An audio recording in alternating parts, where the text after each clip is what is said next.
Petrol ఇక్కడ short అయి నడుస్తుంది కదా సార్ మా ఫుల్ షార్ట్ ఉంది కాఫీ కోసం బంద్ చేసాం అంతే.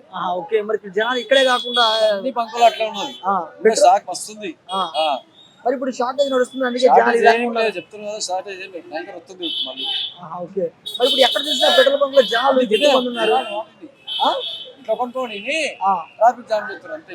ఓకే పెట్రోల్ అయితే ఉంది వస్తుంది. ఓకే ఇప్పుడు మనం చూసుకున్నట్లయితే ఇక్కడ ఈ పెట్రోల్ బంక్ లో అయితే పెట్రోల్ అయితే చాలా వరకు ఉంది. అసలు ప్రతి చోట మనకి ఎస్ఆర్ నగర్ అమీర్పేట ఎక్కడ చూసుకున్నా కానీ మనకి పెట్రోల్ అయితే ఉంది అంటున్నారు.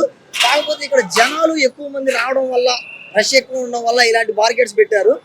ఇదే కాకుండా చాలా వరకు ఎక్కువ జనాలు ఎక్కువ రావడం వల్లే ఈ యొక్క అన్ని జరుగుతున్నాయి అని చెప్తున్నారు. ఇక్కడ ఉన్న పెట్రోల్ బంక్ యాజమాన్యం కానీ లేకపోతే ఇక్కడ ఉన్న పెట్రోల్ బంక్ లో పనిచేసే వాళ్ళు కానీ వాళ్ళు ఏం చెప్తున్నారంటే ఇక్కడ పెట్రోల్ అయితే చాలా ఉంది, మనకి ఎటువంటి ఇబ్బంది అయితే లేదు, కానీ జనాలు ఎక్కువ రావడం వల్ల ఈ తొక్కిసలాట్లు ఎవరికైనా గాయం ఏమైనా జరుగుతాయేమో అని చెప్పేసి దానివల్ల ఈ బార్గెట్స్ పెట్టి జనాలు ఆపే ప్రయత్నం చేస్తారని చెప్తున్నారు.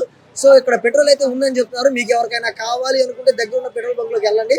కానీ ఇక్కడ చాలా మంది అయితే పెద్ద పెద్ద డబ్బాలతో కొట్టించుకున్నారు. ఒకళ్ళు చూసుకున్నట్లు ఇందాక చూసుకున్నాం, ఒక 30 లీటర్ల డబ్బాలు నాలుగు అయితే పట్టుకుని వెళ్తున్నారు. ఇలా ఎక్కువ తీసుకెళ్ళడం వల్ల షార్టేజ్ వస్తుంది తప్ప మామూలుగా అయితే ఎటువంటి షార్టేజ్ లేదని చెప్తున్నారు.